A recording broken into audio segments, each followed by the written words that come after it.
Ciao, finally. Here is a conversation with Gary Froyland.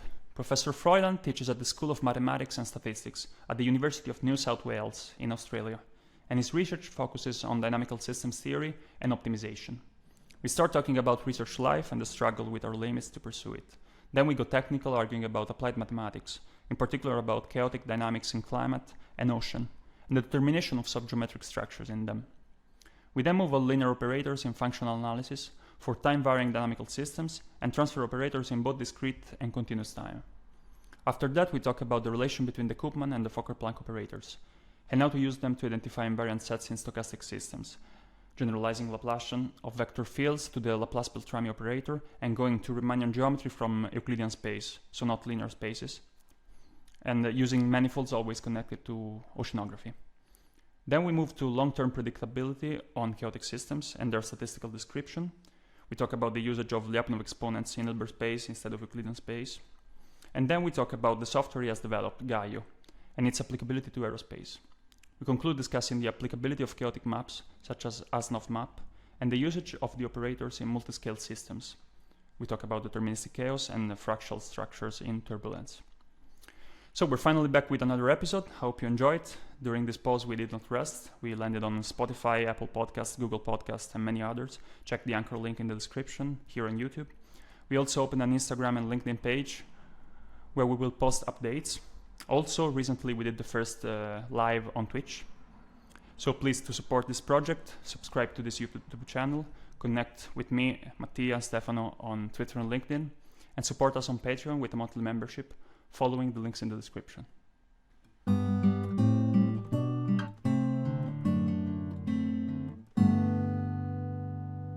Thank you very much for this opportunity. I've been following your work since, I guess, I started my PhD, even before, I think, when I read something co-authored with Professor Haller by ATH on coherent structures, a few years back. And then recently again with this, I would say, functional analysis perspective on dynamical systems, even though I may be wrong. And yeah, before I ask you a first question, which is your general background and how you arrived at doing the research you're doing, I'd like to start from something a bit more concrete and abstract at the same time, which is today I have COVID, and it's really difficult for me to put together the idea of conducting a life in which research is really embedded into, and deal with the concept of limitations. So, I mean, doing research is about going beyond our own limits, but sometimes life puts ourselves in the situation of facing the limits. Just have the chance just to look at the limit and do something about it instead of transcending it. So, yeah. Does this resonate with something about your working life? Yeah, maybe. I mean, mathematics is a very personal endeavor, and yeah, we always try to, of course, go beyond what has come before. But we're all human beings, and a lot of the mathematics that we do is with other human beings, and the reason we do the mathematics is because we enjoy doing the mathematics and going beyond. But you know, everyone has personal lives and personal problems from time to time, and of course mathematicians are very mindful of that, and you have to take that into account. Sometimes you just have to step back and take your foot off the accelerator. Mm-hmm. And so you do research because you enjoy it. I mean, I think that's the reason. I think that's the reason most people do research. Yeah, it's great to be able to have a job that you love and you get paid for doing things that you enjoy and you would probably do in your spare time anyway. Okay, great, great. And do you is the applicability of what you're looking into a starting concern when you define a research question, when you go into something? Are you already thinking about where this is going to go, practically speaking, or are you more interested in having a coherent framework or on the logic, let's say? I think, I don't know, it's a little mix of both, I would say, but I have some kind of long-term goal, like maybe I want to understand something about how fluids work or make some contribution to climate that I've been discussing with some climate scientists. And then I want to bring it back to the mathematics and think about how can I make a coherent theory that sits alongside existing mathematics, extends existing mathematics in a sensible way, and how can I build the bridge from the applied end, starting from existing mathematical theory and what's the word, adding on, constructing on in a consistent way with existing mathematical theory. How can I build that bridge to where I want to go?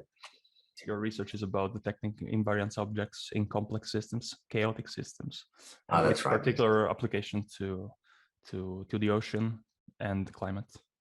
Right. Yeah. So yeah, I guess what I was saying was, yeah, early on I was always interested in chaotic dynamical systems, and more recently I've made connections with these other scientists, and somehow along the way in the middle, I got interested in the linear operators and the functional analysis that you were talking about earlier. And that seemed like a really interesting route at the time. So this was around, say, the late 90s, into late 90s.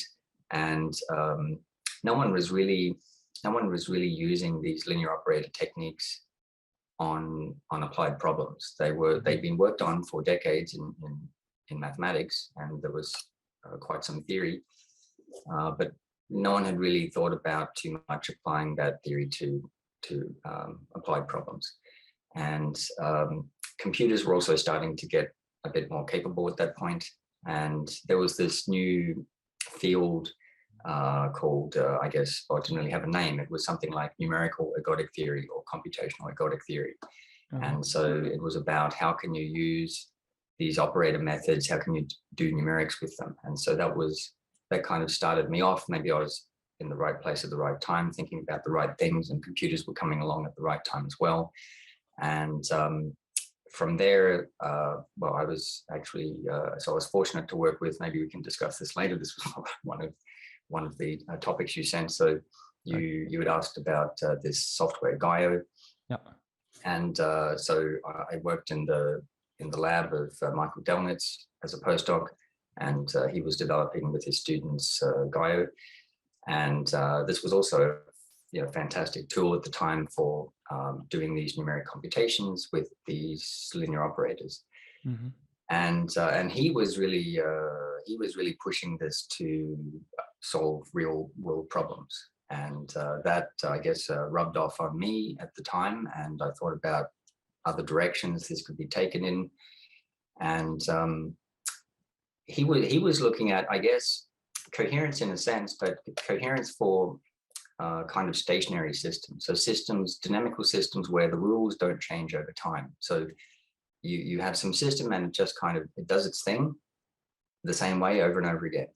And what I really wanted to do was to be able to tackle systems that have some rules that are changing over time. So for example, if you think about the atmosphere, okay, so if you think about how the air particles move in the atmosphere, or what the wind is like today or this morning, well, the wind this morning, it's going to be different to the wind later in the day. And so if you think about how the air particles are moving around, the dynamical system itself, the governing rules have changed from the morning to the afternoon. And there was no good way to make operator theory work for those kind of systems where the rules are changing. And so this has been a big part of what I've done with the coherence aspect to really augment these operator methods to be able to deal with these types of systems that change over time, which you have everywhere. I mean, most of the natural and physical systems are of this type. Yeah, so maybe that completes my story. Yeah, maybe I can put my part of this so we can build on top of each other.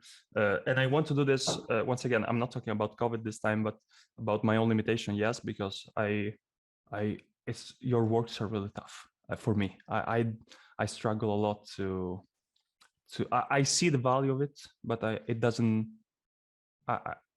I don't know. I cannot make sense of it. I cannot see all the implications of it. Let's say in this way. So maybe I'm always trying to go back to the practical, because that's how I can then understand things. At least not practical, but my understanding. So what's rational to me, at least.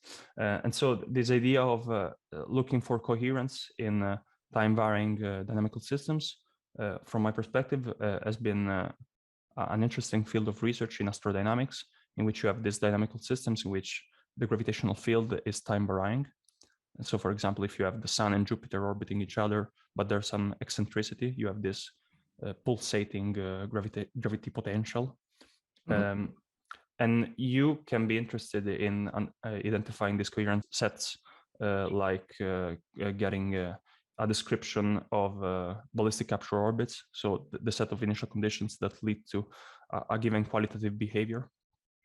And the way in which I did this, and people I've seen did this, is via the study of chaos. So looking into chaos indicators, which are an heuristic used to detect Lagrangian coherent structures. But yeah, I feel like I'm touching it from below, while there's an existing world living above this heuristics. That's why they're called heuristics, I guess. So maybe, given my understanding, and probably the understanding of people listening coming from the aerospace community, how would you describe the formalism of the study of invariant sets? Okay, that's kind of a broad question. But, okay, so, well, if you have a time-varying system, then it's pretty unlikely that there will be really an invariant set, because that means that you have to have some part of phase space that is invariant under all the different dynamics that could occur. And that is pretty unlikely. So this is why I introduced this idea of a coherent set. I mean, of course, building on existing coherent work, but at the time, coherent set was a new And this was phenomenon. in the 90s, as you said, right? Well, no, well, this was like, it was a bit later, actually. This is like late 2000, like 2007, 2008. Right. Although the papers didn't come out till 2010, as is the case often in math.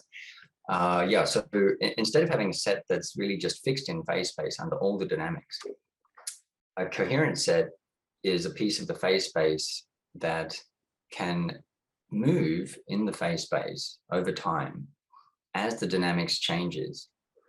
But the distinguishing feature is that the set does not, if we think about the phase space as being something like a fluid, the set does not get torn apart or dispersed or mixed very quickly.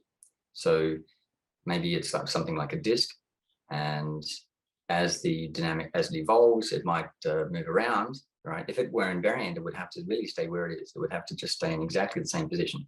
But that's too strict for time-varying systems.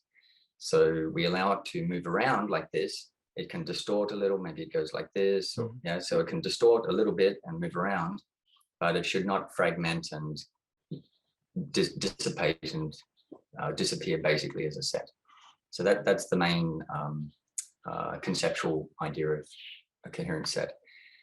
And then the question becomes, what kind of mathematical and computational techniques can you think of to find these sets and to track them as the dynamics evolves?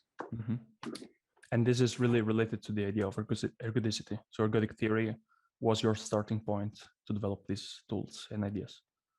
Yes, ergodic theory, and pretty naturally with ergodic theory, you have transfer operator theory as a way of describing. So transfer operator theory describes, let me put it, maybe it's a nice time to get into transfer operators. it's all, nothing too complicated.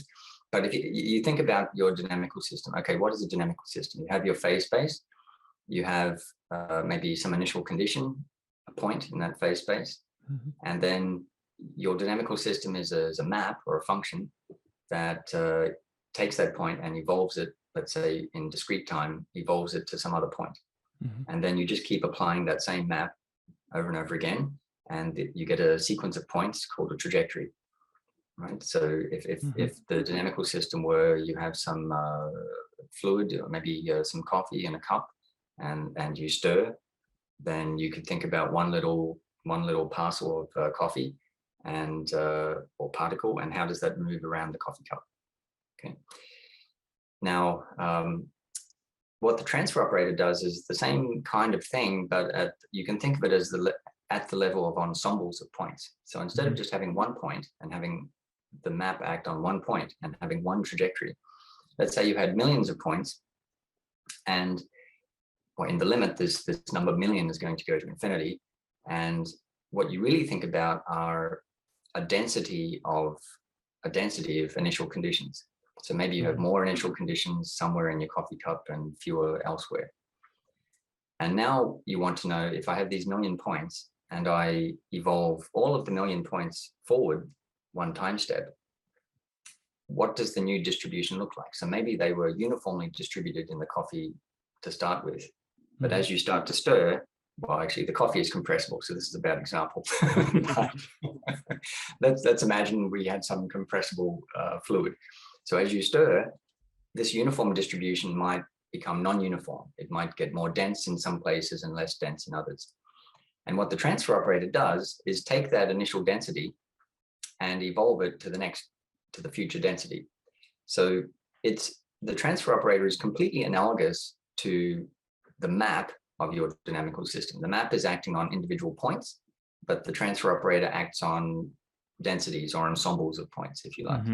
And that's a really powerful way of talking about statistics of dynamical systems and getting at once a global picture of what the dynamics is doing, because you can see what is happening to this ensemble.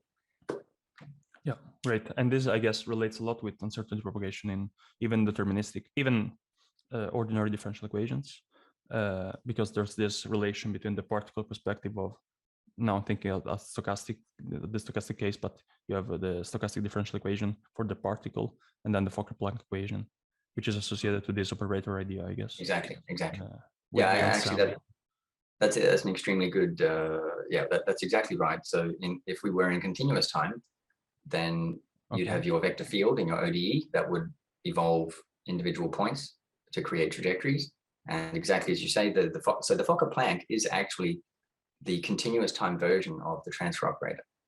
So if you took, so the transfer operator will evolve you in a continuous time system from, say, time 0 to some time little t. And now if you shrink little t, then the transfer operator will slowly become the identity, because the identity operator, because you are not moving at all. So that's kind of boring. But what you can do is take a derivative. So you can say, I flow with my transfer operator from time 0 to t. I divide by t, just the number, the scalar t, and I take the limit as t goes to 0. So this is a derivative. And the operator you get is the Fokker-Planck operator. Okay. So the Fokker-Planck operator you can view as a time derivative of the transfer operator. And it's the Fokker-Planck operator is the totally analogous thing to the transfer operator in continuous time. Right.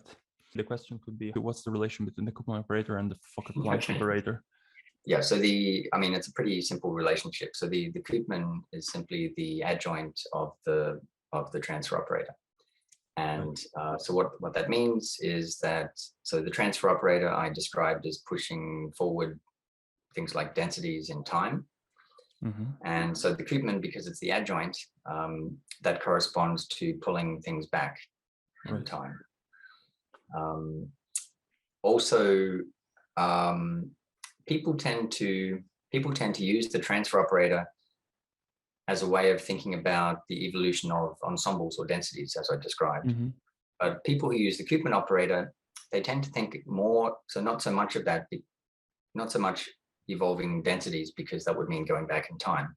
But they tend to think of it more as you have a trajectory going forward in time, a single trajectory, and then you have some observation So I don't know if we were talking about the wind before, so maybe it's the air temperature or something like that. So some scalar valued function.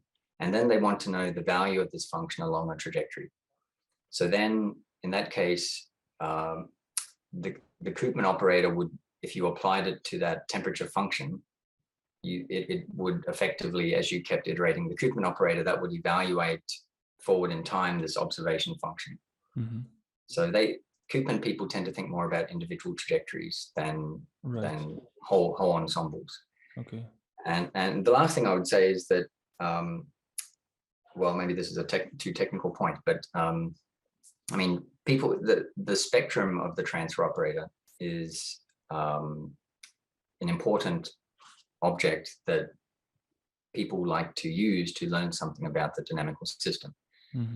And for, I would say, at least 4 decades, people have been working with transfer operators to carefully match the space of functions the operator acts on with the type of dynamics generated by the map. And if you do this matching nicely, then the spectrum of the transfer operator tells you lots of things about the dynamics. And on the Koopman side, I would say there are fewer people that have worked on this, and so that kind of richness of function spaces is not really there for the Koopman operator, mainly, I guess, because they're thinking about these individual trajectories. Okay, so even though there's this idea of having an operator which acts on ensembles, the dual of the Koopman operator is more natural to use in this perspective of pushing forward densities, distributions. The dual of the transfer operator, if you're thinking about observations in forward in time, then yeah, it's a little more natural to use the Koopman operator on a single trajectory. Right. And when you talk about the transfer operator, is this always the Perron-Frobenius operator, or I mean, is it a more general concept? I mean, a lot of the time, if I'm thinking about a conservative physical system, then it will be a Perron-Frobenius operator. So the distinguishing feature there is that the leading eigenvalue is 1. And you could think about this as like a conservation of mass or conservation of whatever your phase space represents. But you can, and also okay, this is a little technical, I mean, I guess, but there is a built into the Perron-Frobenius operator is some information about how the map stretches the phase space every time you iterate. And that's a very special, by building in this weight corresponding to the stretching, that's how you get this conservation of mass. You can replace that weight with almost anything you like, any positive function, and you still get a sensible transfer operator, and a lot of the theory still goes through. But most of the time for physical applications, I would just use this conservative version. Right. And so this is then useful to identify coherent structures in dynamical systems. Yes. So I mean, this idea originated from Michael Delnitz and Oliver Junger back in the late 90s, and other people. Christoph Schutter at Berlin was also working on this. So where you have a single map, the dynamics is not changing over time, then they asked how could you find these really invariant sets or close to invariant sets in a spectral way using the Perron-Frobenius operator. And so yeah, they were really the progenitors of this idea. And essentially what you want to look for are eigenvalues that are close to 1. So if you have an eigenvalue 1 of some linear operator, this represents a fixed point of the operator, because you have, say, if the linear operator is, say, L, and your function is F, then if it's a fixed point, you get LF equals F. But this is also an eigenequation for F with eigenvalue 1. Right. And so if you're looking for things that are close to fixed, what you want is something like LF equals some lambda F, where the lambda is close to 1. And so their insight was that you should compute the spectrum and then look at the eigenfunctions F that correspond to this this eigenvalue close to 1, and then that should show you in the phase space where are these almost invariant sets, or these sets that are close to invariant. Right. Okay, when you say it, sounds easy, sounds natural. Okay, okay, and this description generalizes well to time-dependent systems, because still you don't get an exactly one, but you can do the same trick, let's say. Yes. Actually, surprisingly, perhaps things get much more complicated when you have this time-dependent situation. So even if you don't have operators, even if you just think about say 2x2 matrices. So you have a 2x2 matrix. Okay, you can compute the two eigenvalues and the two eigenvectors, no problem. Okay, now you think about let's say some random sequence of 2x2 matrices, and you're going to multiply them together, and you ask what is the average growth rate, or what's the largest average growth rate of some vector under this random sequence. Right. That actually has a formal answer. So there's a theorem from 1968 by Ozolets, and what he shows is that actually, there are two special directions, and they depend on the particular random configuration that you're currently in. Okay. So you can, let's pick something. Maybe the random system is just something like coin tossing. Okay, so you're just tossing a coin, right? And if heads comes up, then you multiply, then you have matrix A, and if tails comes up, you have matrix B. And so you have the sequence of matrices A, B, B, B, A, B, depending on how the coin is flipping. And now you ask, if I put some vector, some two vector at the beginning, how does that grow under the sequence of matrices? And there are only two rates the vector can grow at, kind of surprisingly. Like for all possible combinations, for almost every sequence of matrices, there are only two possible rates. So that's a kind of surprising result. And the top rate is analogous to the top eigenvector if we just had one matrix. So if it was just A, right? Then the top rate would be the top eigenvector of A. Okay. And but in this random case, well, these are called Ozolets vectors. So the vectors themselves, the one you have to choose, they are themselves random. But the rate, the number, is not random. So it's kind of surprising. You get these two non-random numbers for the two growth rates. Okay. And they are analogous to eigenvalues. So anyway, well, I guess my point of telling you the story is that it's maybe you can start to see how things get complicated even when you just have 2x2 matrices. Yeah. Okay, now you go to linear operators. Now you don't have matrices anymore. Now you have these infinite dimensional operators. And well, okay, you can still try to extend this theory. Actually, this is what I did with various colleagues to take this theory and to extend it to the operator case. So people actually, several people had worked on this before, and well, I guess the key contribution we had was to allow it to be applied to Perron-Frobenius type operators. So operators that were not invertible or not injective. So that's the kind of operators that you would get from a dynamical system. Right. So do you think possible, and I'm not sure if the story you told is related to random matrix theory, but yeah, I mean, what I was describing was something coming. Yes. Yeah. Okay. Do you think? I mean, have you ever investigated possible synergies between random matrix theory and this operator perspective to dynamical systems? I mean, the short answer is I haven't written papers on it, but whenever someone's giving a talk on random matrix theory, I try to go along and listen to it to see if I can see some connections there. Okay. They're interested. I mean, at least many of the talks I've seen, they're interested in slightly different things. Like they're interested in various distributions that arise from the random matrices, like the distribution of eigenvalues and things like this. So maybe it's just that I don't have the right connecting mathematical knowledge to make that connection. Maybe there is something there, but yeah, I'm interested in that, but I haven't seen anything so far.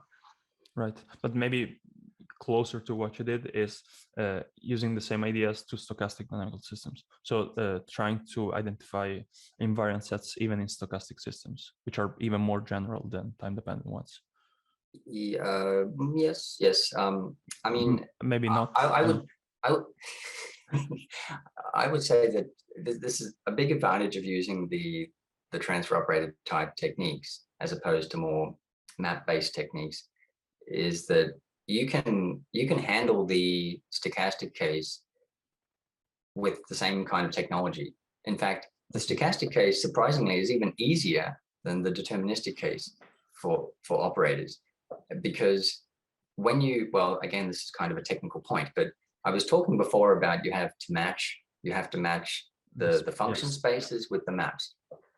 But when you have stochasticity, that the stochasticity kind of, I mean, roughly speaking, it smooths everything out. So okay.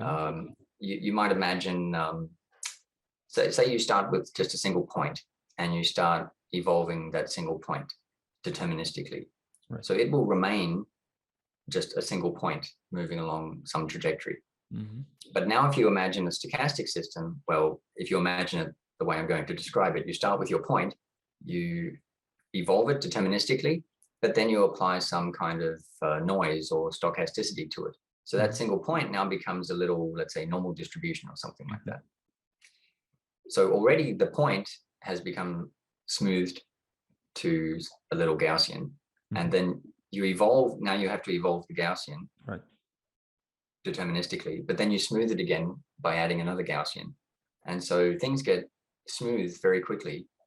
And from the function space point of view, smooth functions are nice and non-smooth functions are not nice.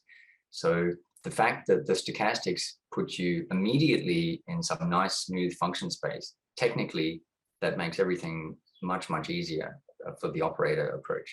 Right. Because now you can think about very elementary spaces like just integrable functions. Say, I don't know how technical. As much as possible. Maybe you know, so like big L2. Right. These are functions, square integrable functions. So that's a pretty common space. I mean, everyone is working on this space, and if you can do all your operations in some Hilbert space like L2, that's great because that's very easy. And often with stochastic systems, you can actually do all this transfer operator stuff in L2. So that's very nice. Right. And well, in the deterministic case, L2 is not always suitable. Let's say Hilbert spaces are not always habitable. Not always, sorry. Habitable, how do you say? Habitable.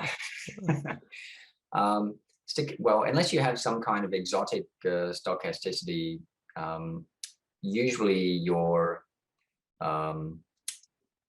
okay, how to put it? So I mean, you were talking about the Fokker-Planck operator before. So you can get from, and I talked about the Fokker-Planck being a derivative of, or a time derivative of the transfer operator. If you were to go back the other way, then you would exponentiate the Fokker-Planck operator. So let's say let's call the Fokker-Planck operator capital F. Right. So if I wanted to evolve my Fokker-Planck, or if I wanted to evolve my stochastic system described by the Fokker-Planck operator forward t time units, then what I could do is e to the f times t. Right. And when you exponentiate differential operators like the Fokker-Planck operator, their action again becomes very smoothing. In fact, the Fokker-Planck, as you know, it has this diffusion term, this Laplace term in it. And when you exponentiate Laplace, this has a big smoothing effect on functions. And so, if you had your Fokker-Planck equation and you evolve this in time, if you start with, say, a delta measure, if you know what I mean by a delta measure. So so if I start with a delta mass and I evolve it with Fokker-Planck, pretty soon that delta mass gets not spiky, it gets smoothed out into something nice. And those smooth functions, they are, I mean, for Fokker-Planck, they are actually infinitely differentiable. You can differentiate them infinitely many times. Right. They're certainly in L2, right? So they're continuous. If your domain is compact, if your domain is bounded, they're going to be integrable. And so unless you have some kind of exotic noise, pretty much any stochastic system is going to produce functions in L2. Right. Right. And the idea of using the Laplacian to identify coherent structures is related. I mean, you mentioned Laplace in talking about Fokker-Planck. Did, yes. So now I'm gonna jump on that, and maybe if you could discuss about this idea of generalizing Laplacian of vector fields to the Laplace-Beltrami operator and going into Riemannian geometry from Euclidean space. Could you maybe describe the potential of this generalization and the use of it in coherent structures once again? Okay, so I'm not sure exactly where to start, but I mean, I could say a little bit about what we mean by a Riemannian manifold. Do you want me to start there? Or? Yeah, please. Yes. Yeah, sorry. I mean, I know the question is general, but I'm really far away from this concept, so I'm asking everything. So this is all, maybe this is very basic for your listeners, I don't know. Okay, so I think most people are familiar with Euclidean space. So this is a linear space, meaning that if you have all of Euclidean space, you can travel along a line in any direction and you stay in the space. Also, there's this notion of Euclidean distance. If you want to measure the distance between 2 points, then that's well defined by the Pythagorean formula. Okay, but now if you have something like maybe a curve or the surface of a sphere, then this doesn't have this property that, so if you start on the surface of the sphere and you travel in a straight line, then pretty soon you leave the sphere, you leave the surface. So these are examples of not linear spaces. Okay, so like a nonlinear curve or the surface of the sphere is not linear. Okay, so, but they are linear at small scale. So let me say that this curve and the surface of the sphere, they are examples of manifolds.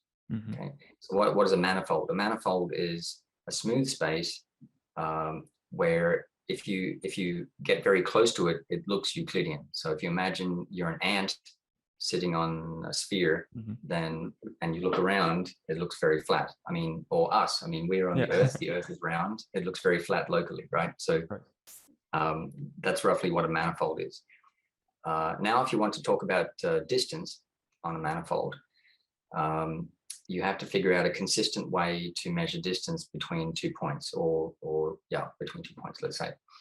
So the way you do this is through tangent planes or tangent spaces at points.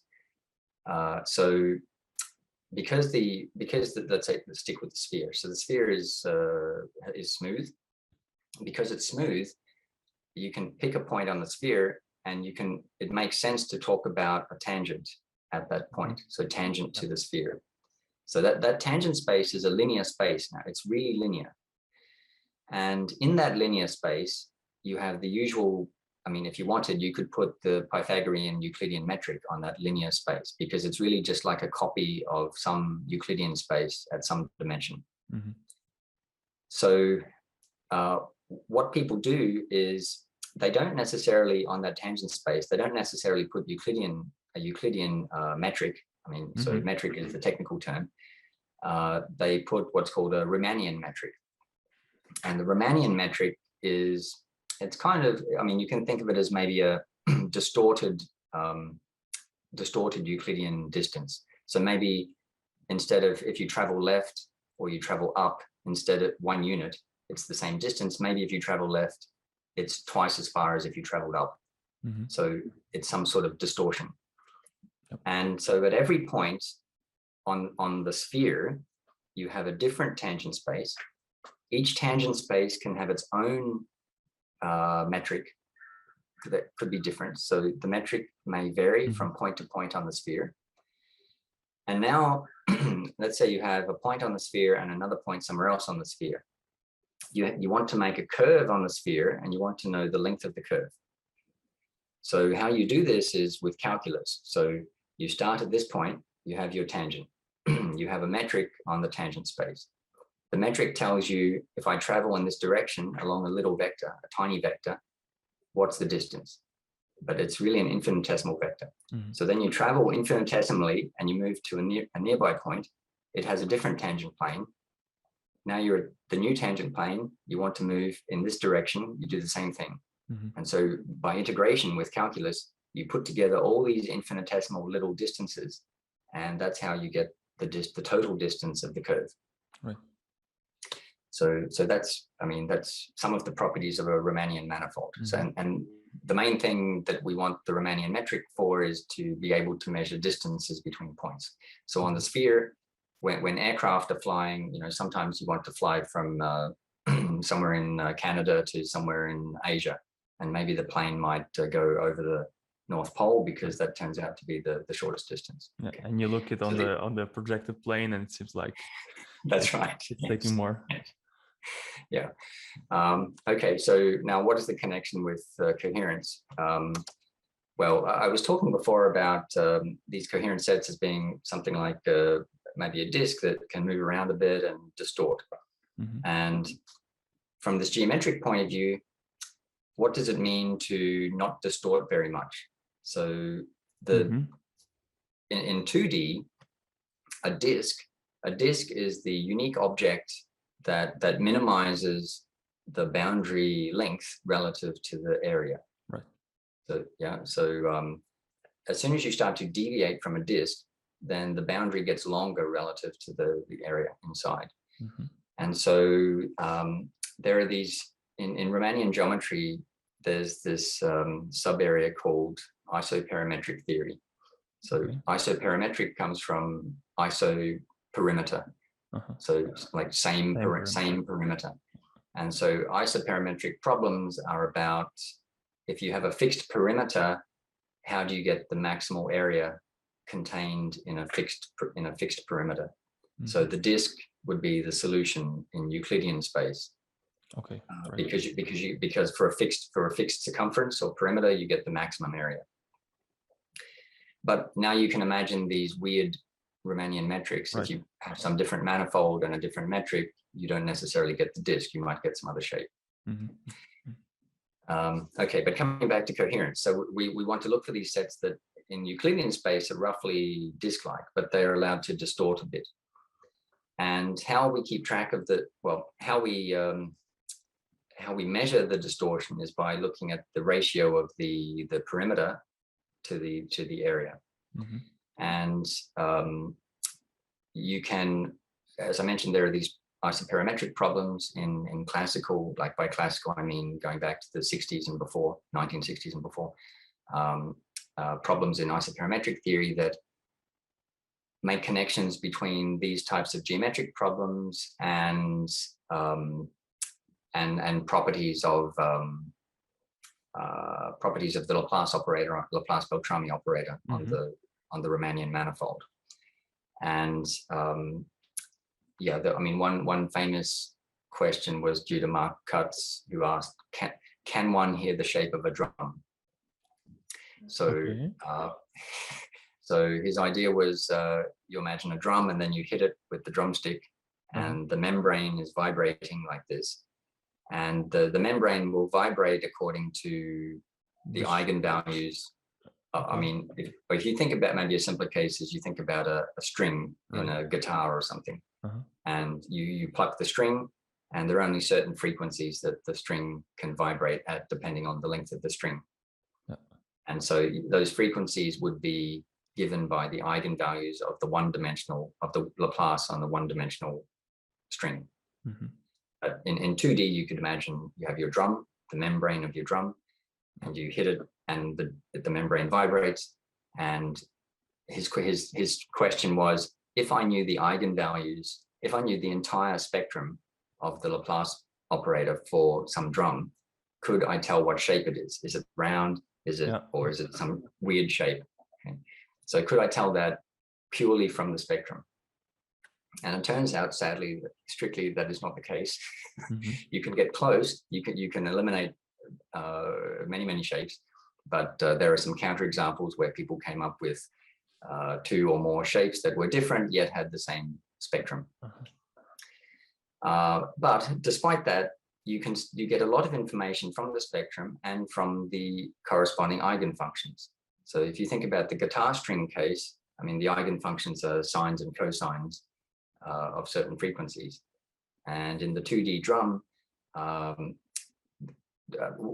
the important parts of the eigenfunctions are where they have very large or very small values. And these typically give you features of the manifold. Maybe I can talk a bit about a kind of extreme case. So if you imagine an hourglass, so you know those things you put sand in and then you turn them over and the sand runs through. Yeah. So that's a kind of a strange manifold because it has these two big spheres and then they're connected by this tiny neck in the middle. Right. So if you were to compute Laplace-Beltrami on this hourglass, that I guess I'm talking here about the solid hourglass. So imagine it's a three-dimensional solid object. Yep. Then, well, the leading eigenfunction, that's just that by default, that's the constant function. That doesn't give you any information. So you'll have an eigenvalue 0 that'll correspond to the constant function. Right. Yes. Right. If you differentiate the constant function, you get 0. So you get the eigenvalue 0. Yep. But then the next one will be very close to, let's say, +1 on one bulb on one sphere and -1 on the other bulb or the other sphere. And because this neck is very narrow, the eigenvalue will be negative, but really close to 0. So it's a little like coming back to the idea of almost invariant sets, where you in that case, if sand grains sort of randomly through some random Brownian motion moved around between the two bulbs, you would again expect an eigenfunction of +1 and -1. So there are quite some parallels between the transfer operator and this Laplace operator. And anyway, the point of my story is that by looking at this second eigenfunction, what you see is a big +1 on the left and a big -1 on the right. And immediately you get the information that they are well separated. So there must be some obstruction in between them that is causing this separation. And in this case, indeed it is. It's this little neck in the middle that's causing the obstruction. Right. So you can get a lot of information from Laplace-Beltrami. And then the work that I did was to think not just about a static fixed hourglass or coffee cup or whatever, but now you have dynamics, and now the dynamics is evolving the manifold. So the manifold itself is changing over time. And you want to look for, through the eigenfunctions, you want to look for these sets that just kind of move around, don't distort very much. And these will be revealed by the eigenfunctions of a dynamic Laplacian. And the dynamic Laplacian is just a suitable average of Laplace-Beltrami operators on the evolving manifolds. So you start with some initial manifold, then you start the evolution for one time step, say, or several. And then you have Laplace-Beltrami on that future manifold. And you continue on and you average all of these Laplace-Beltrami operators. And yeah, this average, roughly speaking, is the dynamic Laplacian. And so this captures dynamic information along the trajectory and shows you where these coherent sets are. Right. I see. And this is applicable both to, let's say, climate and oceanography, or the motion of the ocean. What's the name of the field? Sorry, oceanography. Oceanography. Yeah. Okay, I said it correctly. And this is applicable to both fields. Yeah, I guess climate is more challenging. I mean, oceanography. So yeah, the surface of the ocean is very active, right? So and also you have a lot of, because of it's much more energetic, and you have some of the prototypical coherent structures are things like ocean eddies. So these are like little, well, not little actually, but the rotating vortices, 100, 200 kilometers across. And the reason they're important for oceanographers and to climate is that they're like little individual parcels of water.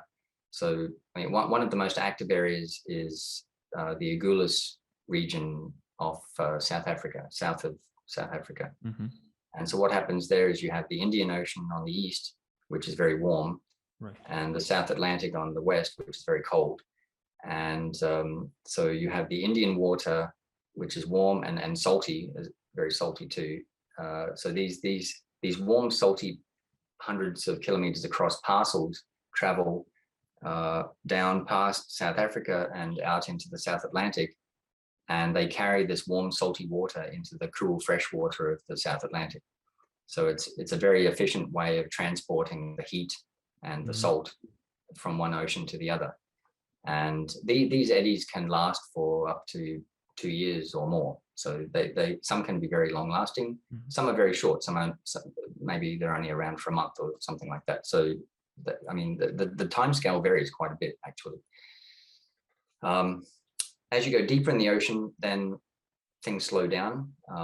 There's very little vertical movement, much less energy, and any structures you would find would be larger.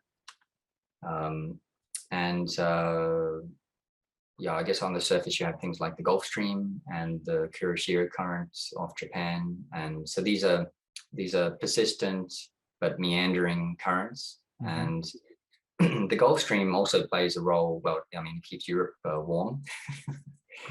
Yeah, so the reason that, I mean, one of the reasons that it's keeping Europe warm is because it acts as a divider between warm and cold water. So the Gulf Stream is heading from the east coast of the US easterly toward Europe, and there's quite a temperature gradient above and below the Gulf Stream. So above the Gulf Stream, the water is very cold, and below it's very warm. And so this is a persistent strong temperature gradient. It wobbles around, but you could call this upper warm piece, the upper cool piece and the lower warm piece, you could think of them as coherent sets as well, because they have these continually changing, meandering boundaries between them. And climate, climate is just simply much more challenging because there are so many, you need to take into account many processes from the ocean, but also from the atmosphere. And there are so many influences from many different inputs. The models are more complicated. I'm starting to look at this from the point of view of observational data. So I think, to work directly with a climate model you have to really be an expert in building and working with climate models. But you can, if you have friends, scientific friends who do that, then you can ask them for the output of the models, some slice of the output. And so, yeah, I'm starting to work with these slices of output and also observations like the sea surface temperature over time. So for the last 50 years, we have reasonable sea surface temperature images, and these now represent high dimensional dynamical systems, because if you think about a sea surface temperature image, and every pixel in the image carries a value. And so if I have 5,000 pixels, then this is a vector, a 5,000 vector. And now if that whole image is evolving in time, I have evolution in a 5,000 dimensional space. Everything is more challenging in climate, but I think it's very interesting. And these operator theoretic techniques seem well suited to dealing with these high dimensional problems. And I mean, I don't know if I want to mention machine learning because I don't know very much about it, but as you probably know, it's a very hot topic recently. So what we're trying to do is, we're trying to do unsupervised learning using these operator theoretic ideas. So some recent work we had published in Nature Communications was extracting the ENSO cycle, the El Nino Southern Oscillation cycle, directly from the sea surface temperature data. So that's a cycle extraction procedure where we don't prescribe we don't tell the method anything about El Nino. We don't tell it anything about cycles. So that's why it's an unsupervised learning procedure. Right. But it's not your standard machine learning. But we're trying to do machine learning type things with these operators. Right. And the goal is to characterize climate change, Because Yeah, one of the interests I had today was to push back to the claims that climate change is, I mean, the characterization of climate is impossible. yes, I watched that little Twitter snippet you sent. Yeah, unfortunate. Yeah, so I think, I mean, his criticism there was that the climate is everything, and because you can't model everything, all climate models are wrong, something like that. Yeah. But I think this is really ridiculous because it's not everything. So I thought about some examples. So, you know, the current where the star Alpha Centauri is currently in its orbit, this has no impact on the climate.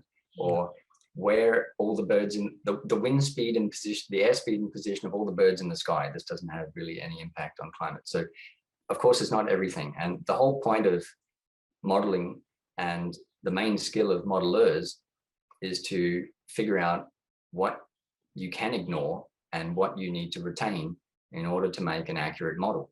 So the climate scientists are extremely good, and there's been research for many decades on what are the important contributors to climate change. And so many people working on this, that they're very professional. They know what to put in the models. There are, in fact, many different models. And as you know, from these IPCC reports, they publish several models.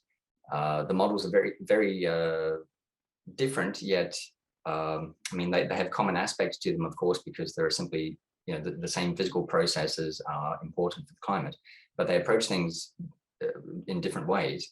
And the models, pretty remarkably have relatively consistent predictions.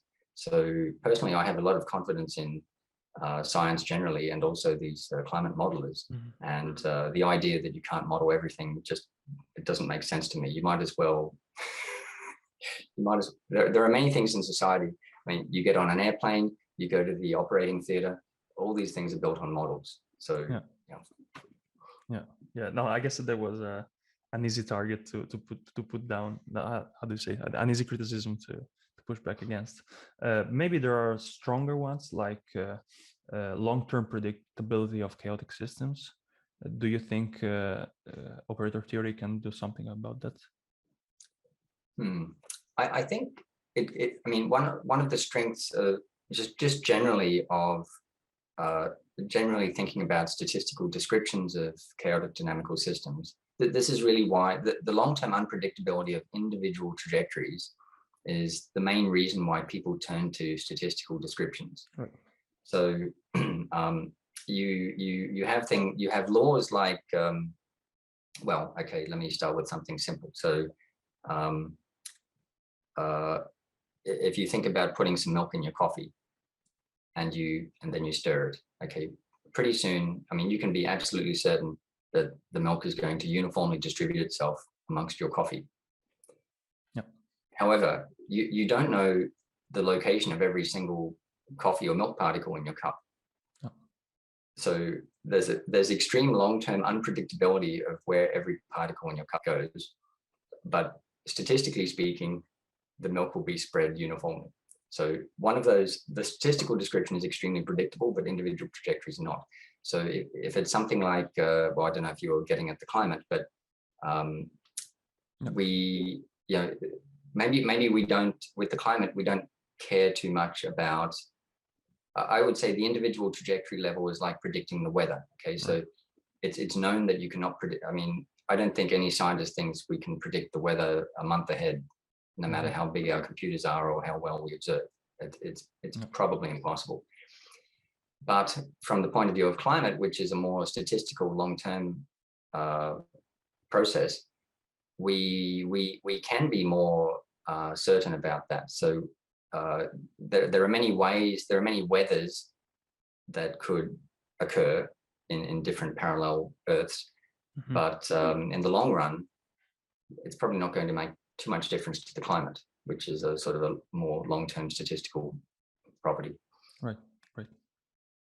Yeah, I see. And talking about chaos, I saw you mentioned somewhere the use of Lyapunov exponents in Hilbert spaces.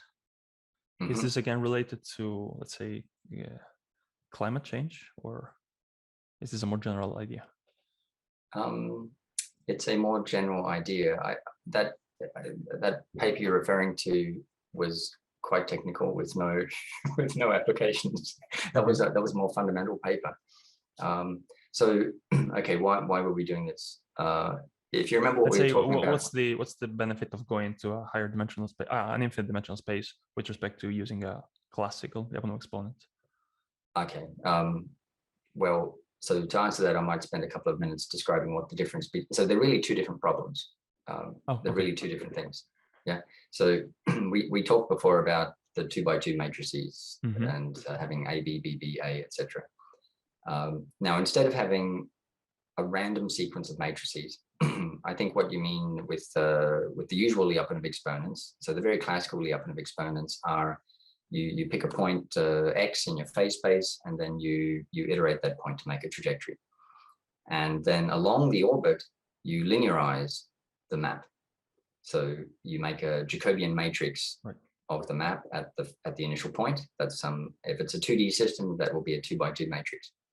And then you iterate that point on the phase space to, let's say, t of x, and then you make the new Jacobian matrix for the new point, and you multiply the two Jacobian matrices together, and you keep going. And then, well, actually, in the end, you apply the Ozletids theorem from 1968 that I mentioned before, and it will say that if you have a 2D system, then there are only two Lyapunov exponents. Right. Okay. Right. Okay, so that's all kind of classical. But and what problem does that solve, or what information does that give you?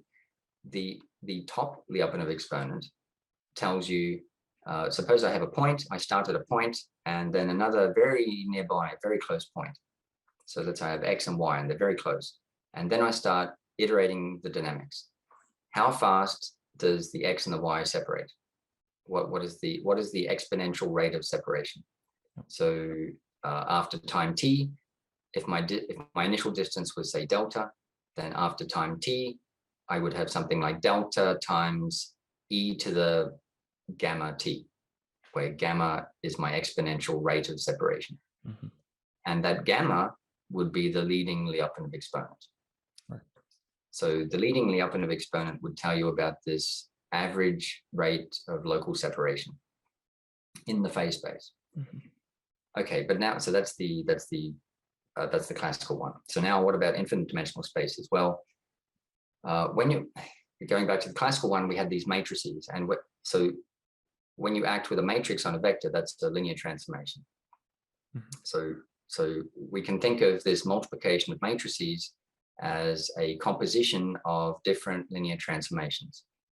They're just, I mean, they can be represented as matrices, but they're linear transformations.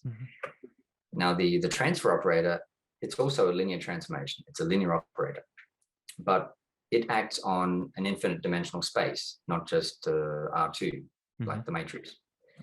So now, but we can do the same thing. We can now take an initial transfer operator that might describe how the wind is moving now. And then we let time evolve for 6 hours, and we get some new wind field, and we get a new transfer operator, and we want to continue to evolve in this time-changing dynamical system. So in the classical case, the x there, how did the system change? The system changed by evolving the dynamics. But now, in this transfer operator setup, we have some new dynamics underneath. We have this driving dynamics underneath, which is like the t before. And so this is what's changing the wind field down here. And then up here we have our transfer operator. So we'll move our wind field 6 hours by a transfer operator. Then we have a new transfer operator, it moves it another 6 hours, and so on. And so we have this sequence, this composition or multiplication, if you like, of linear operators. And we can apply the Ozletids theorem to these, and we can get some Lyapunov exponents. Now, we're in infinite dimensions, so in general, there are infinitely many Lyapunov exponents. But the ones we're interested in are the top ones, the biggest ones. And now they tell you different things. I mean, because because we're acting on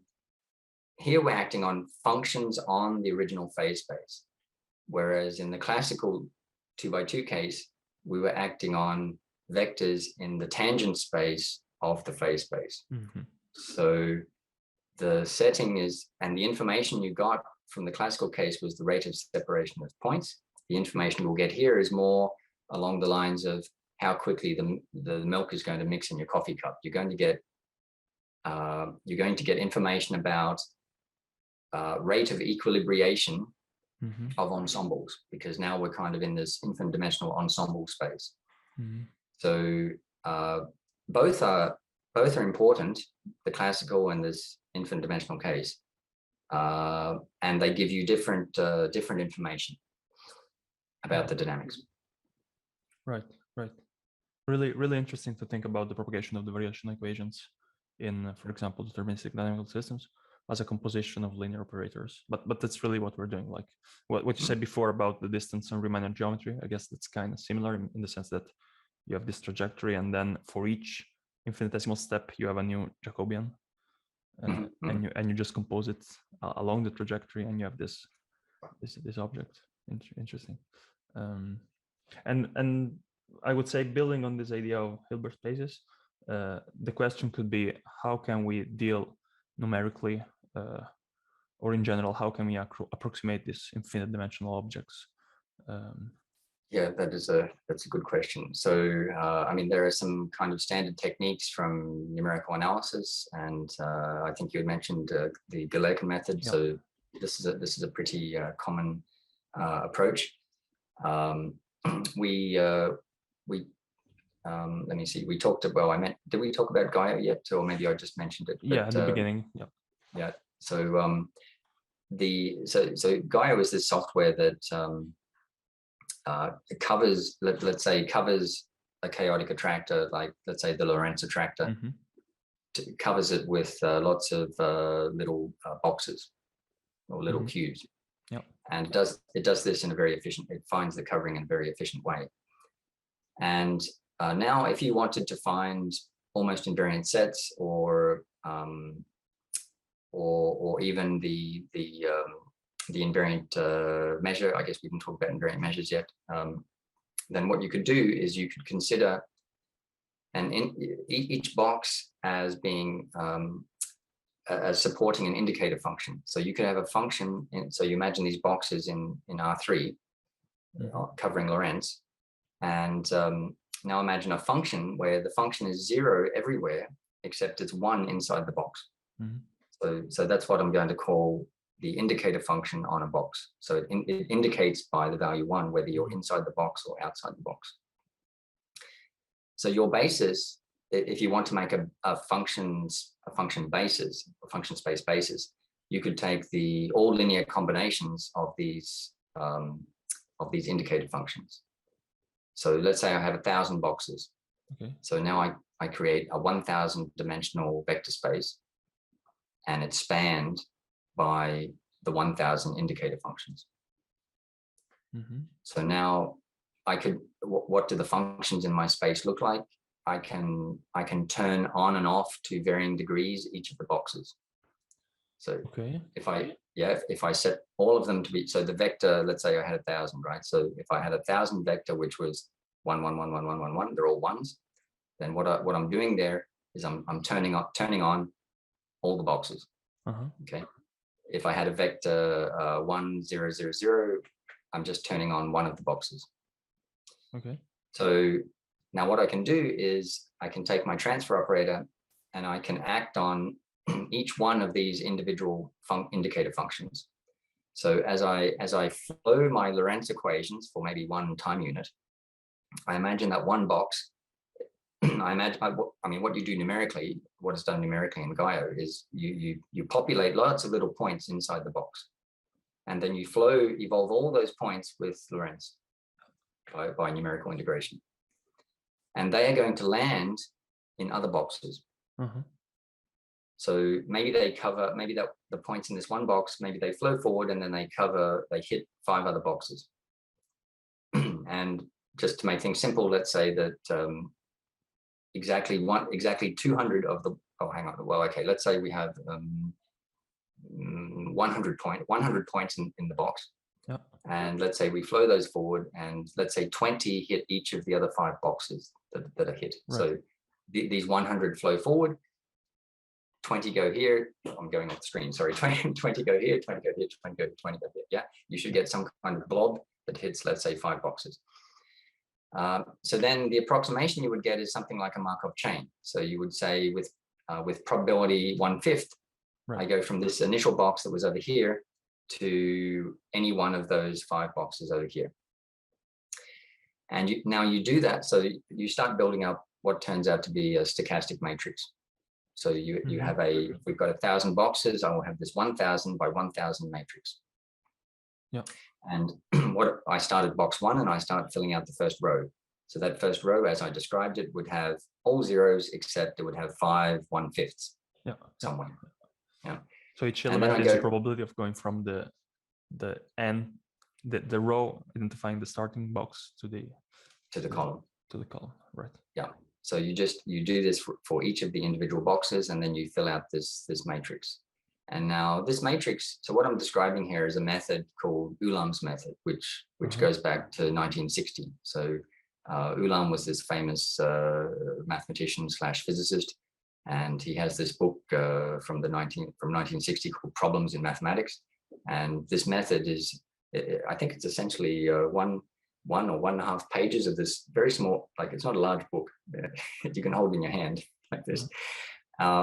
So this idea has, spawned this huge amount of future work coming just from this one little 1.5 page book. So anyway, what you can do now is you have this stochastic matrix, and you just treat that as your finite dimensional approximation of your transfer operator. So you can compute eigenvalues, eigenvectors, and by construction it's stochastic. So the leading eigenvalue will be 1, right. just like the Perron-Frobenius operator. And now when you get the eigenvectors, of course, each element of the vector is tied to a box in the phase space. So it's very easy to then visualize what an eigenvector means. You just color each box according to the value in the corresponding entry in the eigenvector. Right. So that's one method. I mean, and that's a very common, I mean, it's a low order method because the function basis is kind of rough. It's this, I mean, indicator functions are not smooth. They're not differentiable. But it's a good workhorse. I mean, it works in pretty much all situations. It struggles a bit with high dimensions because you just need too many boxes. But for low dimensional general systems, it works extremely well. If you have some more smoothness, you could think about a Fourier basis. So if you had a dynamical system on a torus, say, then because you have the periodicity of the torus, you could think about 2-dimensional Fourier modes as a basis. So you just start adding sines and cosines of increasing frequencies, you truncate at some frequency, and then you can make a Galerkin approximation, mapping those frequencies, that finite set of frequencies, under the dynamics back and then project back into themselves. So Galerkin methods are pretty common for transfer operator approximation. Right. Yeah. This box idea is really interesting because I'm thinking this could be applied also to stochastic systems in which you're not just taking 100 samples from the initial box, but for each sample you do different realization of the stochastic process, and you have and you still have the same matrix. That, I mean, once you've done that process of populating the matrix that describes the operator, that describes the system, you can do still the same spectral analysis, and you get the same description out of it.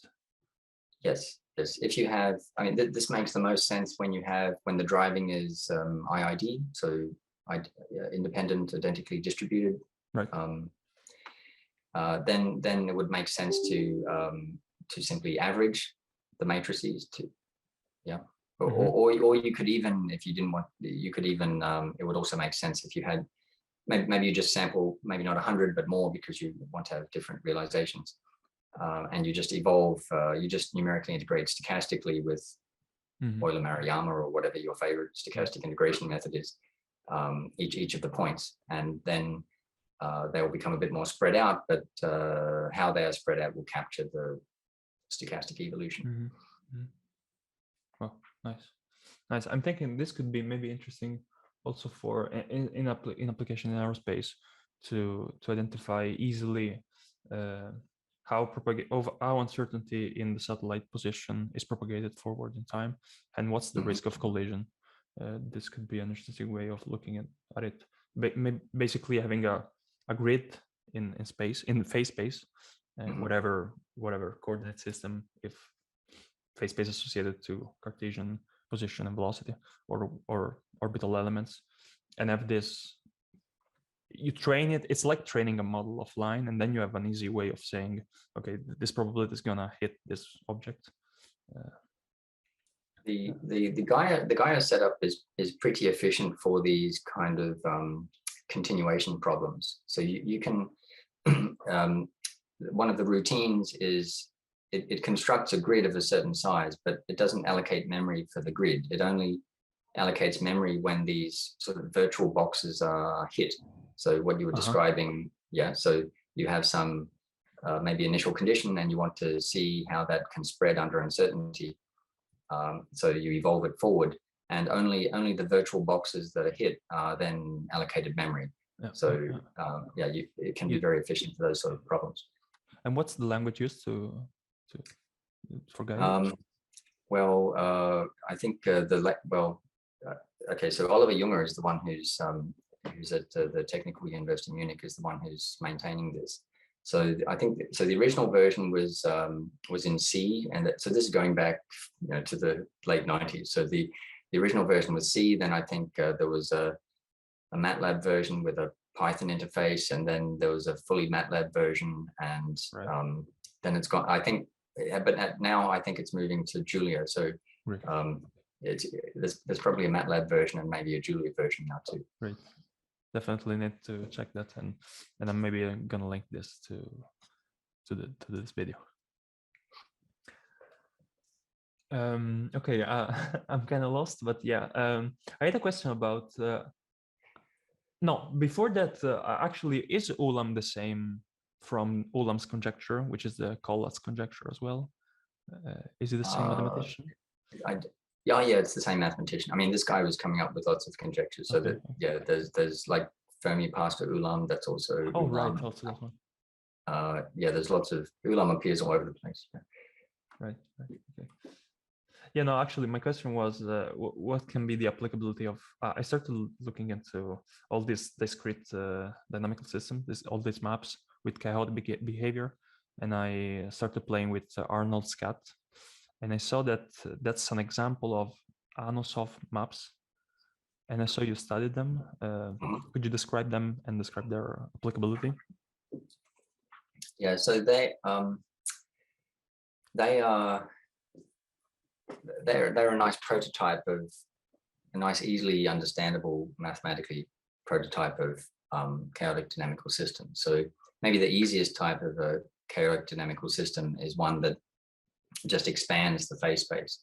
So one of the prototypical ones is you imagine let's say a circle, and let's say the circle is parameterized from 0 to 1. So let's say the perimeter is 1, and then you pick a point on the circle, and the dynamical rule is that you double the value, so you multiply by 2, and if the result is bigger than 1, then you subtract 1, and if the result was less than 1, then you do nothing. Mm-hmm. So this is called the doubling map, or the circle doubling map, and it's expanding because if you pick 2 points on the circle and you apply the map, you double the distance between them every time you iterate. So it's expanding. It expands the phase space by a factor 2 every time you iterate. And of course, this gives you sensitive dependence on initial conditions. The top Lyapunov exponent is log 2, and everything is well understood. I mean, it's chaotic in the sense that if you start an orbit at some irrational point, which is almost every point, then that orbit will densely fill out the circle. So the dynamics is what's called topologically transitive. Mm-hmm. Also, this is a good example of an ergodic map. Mm-hmm. So it's also ergodic with respect to the uniform measure or uniform distribution. So the doubling map is a great prototype, but the only issue is that it's not invertible. So if you were to draw a graph of this map, it would have two branches. So the reason is that you can take any number x and then x plus a half. And then when you iterate those 2 points, they get mapped to the same point. Mm-hmm. Because right.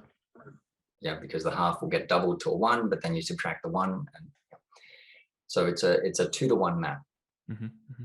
And so people feel like this is not so good for the real world, because if you're modeling the ocean or the wind or something like this, it's not, the water is not sort of folding onto itself twofold, right? Mm-hmm. So you want to have these, you want to have a dynamical system that remains in a bounded phase space, and you want it to have sensitive dependence, and you want it to be transitive, and the Anosov maps fit all these criteria. Mm-hmm. So the Anosov maps are, well, I mean, there are many different types, but the one you're mentioning is defined on a 2 torus, I think. Mm-hmm. So on the surface of a donut, if you like. And well, the 2 torus is the product of 2 circles, the Cartesian product of 2 circles. So what you can do is you have 2 dimensions now. And so one dimension is going to be expanding, like the circle map, and the other dimension is going to be contracting. And because you are simultaneously expanding and contracting, you can make the map area preserving. Mm-hmm. So now if I think about drawing a little shape on the torus, and I take the area of that shape, and now I iterate the map, that shape itself will be distorted. So it will get lengthened in some direction and compressed in some other direction, but the area inside the shape won't change. So the Arnold cat map is given by the matrix, the 2x2 matrix with entries 2, 1, 1, 1. Mm-hmm. So what you do is you take a point xy, a 2 vector xy, you multiply by this matrix 2, 1, 1, 1, and you do the computation mod 1, meaning that any entries that exceed 1, you subtract the integer part, whether it's 1 or 2 or whatever. So that keeps you inside the torus. And so this is very nice now, because you have, if you pick some irrational point, it will densely fill out the torus. The leading Lyapunov exponent is positive. The other Lyapunov exponent, there are only 2 of them. The other one is negative. Because you're area preserving, if you sum the Lyapunov exponents, you will get 0. So one exponent is, let's say, lambda, and the other one is minus lambda. And now this is okay, your question was, why is this what are the applications? I guess it's a prototype test bed for mathematicians to think about studying more realistic problems. So you have your invertible chaotic map. Mm-hmm. It has expansion, it has contraction. This is pretty much like many chaotic systems in the real world. So if we think about, well, maybe the climate is going a bit far, but maybe you say a model of the weather. Mm-hmm. So a model of the weather might be, I don't know, 100-dimensional, let's say. Now, not all of those dimensions will be unpredictable. Not all of those dimensions will correspond to a positive Lyapunov exponent. Mm-hmm. Right. There will be many dimensions that will shrink down. If the weather had some kind of chaotic attractor, then the dimension of that attractor may be much less than 100. So there are many directions in which you're collapsing down onto your attractor, and there are also dimensions along the attractor where you're expanding. So the Anosov map, in a very simple way, with just one expanding dimension and one contracting dimension, captures this kind of behavior. Mm-hmm. Right. And it also contains this the possibility of studying the idea of ergodicity. And correct me if I'm wrong, but there's also recurrence there, because after a certain number of iterations, you're back to the original state. Yes, that is right. So there's the Poincaré recurrence theorem, which is an extremely general theorem, and yeah, that says that you have to recur nearby where you started, not only once, but you have to keep coming back forever. Mm-hmm. So you have to keep recurring. The time that it takes to recur can vary wildly. So maybe you recur very quickly, but then it takes you a million iterates to recur again. It can vary dramatically. It doesn't have to be, depending on the system, it doesn't have to be regular recurrence times. So for the same deterministic system, the recurrence time can be changes every time. Yeah. Okay. Well, okay. You can get you can get pretty complicated behavior from simple systems. This is one of the things we learned from chaos theory. Yeah. And do you think, I mean, we discussed only about this, but once again, in a short way, can you say what's the potential of using this operator perspective to investigate deterministic chaos and turbulence and multiscale systems? Also, I'm thinking about the arising of fractal structures in deterministic chaos. Can this operator perspective help there? Okay, fractals is maybe the tricky part of this. So you're asking about, let's see, turbulence, and sorry, what was before turbulence? Deterministic chaos. Multiscale. And multiscale, right. Yeah. Okay, well, turbulence I'm very interested in. And actually I have two projects at the moment looking at how fluids can transition from turbulent motion to coherent motion, and the other way around, how a coherent motion can degrade into turbulent motion. And this is not too well understood. I mean, physicists think about this through energy cascades and statistical kinds of descriptions. And what I would like to do is understand this more from the kinematic and geometric point of view. So what's happening with the geometry and the kinematics of particles? I mean, I guess I'm thinking again of fluids, maybe the ocean or some abstract fluid. But I would like to understand how vortices are formed, how they dissipate. And I think that the kinds of, so what we talked about before with the Riemannian geometry and the dynamical Laplacian, I think these kinds of techniques are really well suited because they have this geometry built into them. And they're very well suited to tackling those kind of problems. On the multiscale question, so lots of people have been working on multiscale problems recently, and of course the easiest one to work on is the two-scale problem. There are, and you have multiple scales in time, and you have multiple scales in space.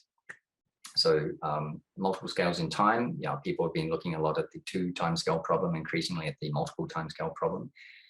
That's important for things like the climate, because you have such a wide range of scales that are important. You have 1,000-year scales down to the weather, or however fine you want to get. And the main practical issue is simulation. So how do you numerically simulate efficiently when you have such disparate timescales? And that's not something I'm working with, and actually I'm not too sure if operator theory is going to contribute too much to that. What you want to do is have some techniques that give you confidence that you can, in certain parts of the phase space, you can get away with taking long jumps, long integration steps, and still maintain accuracy. And other parts, maybe you have to take shorter time steps, or maybe just simply every so often you have to take shorter time steps, and then you're able, once you're back on track, to take the longer time steps. there are quite a few people working on this sort of stuff. Actually, even in Australia, there's some people at the University of Sydney and the University of Adelaide that are working on these kind of things. And in multiple spatial scales, people are already working on this in oceanography, for example. So if you're near the coast, then there are coastal dynamics that go on, and you need finer spatial scales. Whereas if you're out in the middle of the ocean, you can get away with larger scales. So I know there's some different thinking on this. I know that some groups of ocean modelers like to have a uniform scale everywhere, and others are arguing for this adaptive scheme. So I think where operators could come in is more in the detection of the scales, maybe from model output or maybe from observations. So it's getting back a bit to the work I was talking about before with the extraction of the Enzo cycle. So one of the things I would like to do is use similar sorts of techniques to take a series of observations and extract the natural timescales that are hidden in those observations. And then that maybe gives the modelers a hint as to what kinds of timescales are important for them to model. So yeah, I think my work is not so much in the direction of building models, but maybe informing modelers by analyzing outputs. Right. And can you close on fractals? The fractals. Well, I don't know if I have too much to say there. People do, I mean, theoretically, people do use transfer operator ideas for working with fractals, but I mean, the way, okay, so the classical way that you can construct fractals is that, so maybe you know about these iterated function systems. So Michael Barnsley popularized these kind of things. So what happens there is you have actually maps that are contractions. So if you want to make a fractal like a fern leaf or a Koch snowflake, or all these classical fractals, what you do is you have your initial domain, and then you have different maps that contract. So you might start with a square. Let's say you wanted to make a Sierpinski gasket or something like that. So you start with your square, you contract the square up into the left corner, up into the right corner, the lower left, the lower right, and then you repeat recursively. And this is pretty different to the types of maps that give you the chaotic behavior, because the chaos needs expansion in the phase space. And these fractals are generated purely from contracting maps. And the randomness I suppose, if in an iterated function system, comes from which map you apply. But the fractal generation itself is simply it's simply constructed in a set way from putting together these different contractions. So generally speaking, transfer operators are not too well designed for working with maps that are purely contracting. Right. That's not what they're designed for. Right. And you can. I'm sorry, I'm going on a bit of a this is sort of a loopy story, but let's think about the middle third Cantor set. So just the Cantor set on the line. So you can generate this from an expanding map by putting. I mean, you can generate it as an iterated function system, as I described, but you can also generate it as an expanding map. And the way you do it is you do something very similar to the doubling map I described before on the circle, but now instead of doubling, we're going to triple. Okay, right. And now I'm going to take the circle and I'm going to cut it and unwrap it into an interval. Okay, so now I have my interval, and from 0 to 1, and what I'm going to do is triple the number and either subtract. If it's bigger than 1, if it's bigger than 2, I subtract 2. If it's between 1 and 2, I subtract 1. So either way, I get back into 0, 1. Okay, and then what I do is I put a hole between 1/3 and 2/3. And what is going to happen with this hole is that when a trajectory lands in the hole, it's gone, it stops. So now you can ask, what is the set of initial conditions that last forever. Right. And okay. and that turns out to be the middle thirds Cantor set. Yeah. Yeah. So now we have a way of constructing fractals with expanding maps, because this tripling map is expanding, but you have to put these holes in order to get the fractal. You need to put the hole in the domain. Yeah. And now our system is no longer conservative, because we're losing if we want to think about mass or whatever, we're losing mass. Yeah. And so if you have a transfer operator for this process, the leading eigenvalue is not going to be 1, because we're losing mass. It will be less than 1. And Right. And in this example, actually, I hesitate to say in case I'm wrong, but I think in this example, the leading eigenvalue is something like 2/3, because you are retaining 2/3 of your, roughly 2/3, yeah, 2/3 every time. You are losing 1/3. Yeah.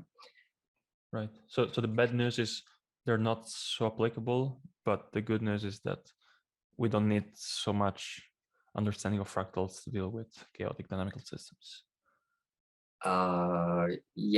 Yes. I think that, like, what I would say is you can get a lot of information on statistics related to dynamical systems that generate fractals from transfer operators, but getting information about the fractal geometry itself, I think, because that's more a geometric question, that's not so suited to the transfer operators.